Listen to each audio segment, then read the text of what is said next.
நாங்களாம் ரொம்ப த்ரில்டாக இருந்தோம். ஆனால் எங்களாம் வெயிட்டிங் என்னென்னா எப்போ ஸ்னோ கிட்ட போகிறோம், ஸ்னோஃபால் பார்க்கணும் எங்களுக்கெல்லாம் த்ரில்லு. ஃபைனலாக குல்மார்க்கு கூட்டின்னு போனாங்க. ஷூட்டிங் இங்கே தான் நல்ல காமெடி நடந்தது.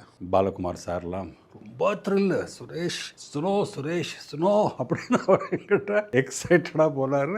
அந்த ஸ்னோ கிட்ட போனோட நாங்கள் மைனஸில் இருக்கோம் டெம்பரேச்சர். திடீர்னு கொஞ்சம் மழை பெஞ்சா it will go means further minus. அந்த கிளைமேட்டில் நம்மலாம் இந்த மெட்ராஸ் சம்மர்லேருந்து அங்கே போய் நிற்க முடியுமா?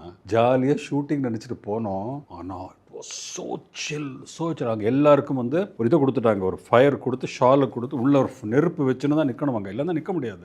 மாஸ்டர் ரகு மாஸ்டர், அவங்க அசிஸ்டன்ட் கலா மாஸ்டர் பிருந்தா, அவங்க வந்து கூட ஒரு டூரிஸ்ட், அவங்களும் அதில் ஷூட்டிங் போய் சோபனாவுக்கு வந்து பரதநாட்டியம் ட்ரெஸ்ஸு, சாரி, அந்த மாதிரி ஒரு காஸ்டியூம், அந்த மாதிரி கிளைமேட்டில் டான்ஸ் ஆடணும்.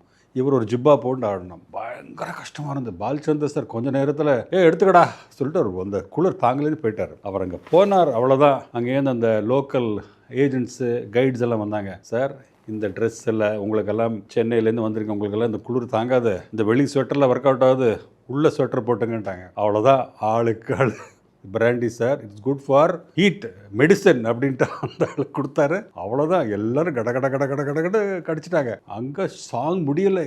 Weather is becoming bad, temperature is becoming bad. அப்போ திடீர்னு சவுண்டு கத்தினா நாகரா ஓடவே மாட்டேங்கிறது. ஓடி போய் நாகரக்காரன்ட்ட பார்த்தா அவன் கை ஃப்ரீஸ் ஆகிடுது. அவன் கை அப்படியே என்னடா சார் ஃப்ரீஸ் ஆகிடுது சார், முடியல சார். அவன் கையை எடுத்து கலா மாஸ்டர் போய் அவங்க ஸ்விட்ச் பண்ணி இப்படியெல்லாம் நடந்தது ஷூட்டிங். எல்லாரும் எப்படா முடியும், எப்படிடா எடுப்போம் சொல்லி போன சந்தோஷத்தில் எப்படா முடியும் லெவலுக்கு வந்துடுது. ஷூட்டிங் முடிஞ்சது, எல்லாம் பேக்கப் ஆகி ரூமுக்கு வந்து அவர் மறக்க முடியாத சீன் அது. நானும் பாலகுமார் சார் ஒரே ரூம் ஷேர் பண்ணோம். உள்ளே வந்து பார்த்தா பாலகுமார் சார் வந்து ஆல்ரெடி ரூமுக்கு வந்துட்டார். காலை ஒரு ஹாட் வாட்டரில் வச்சுருக்காரு.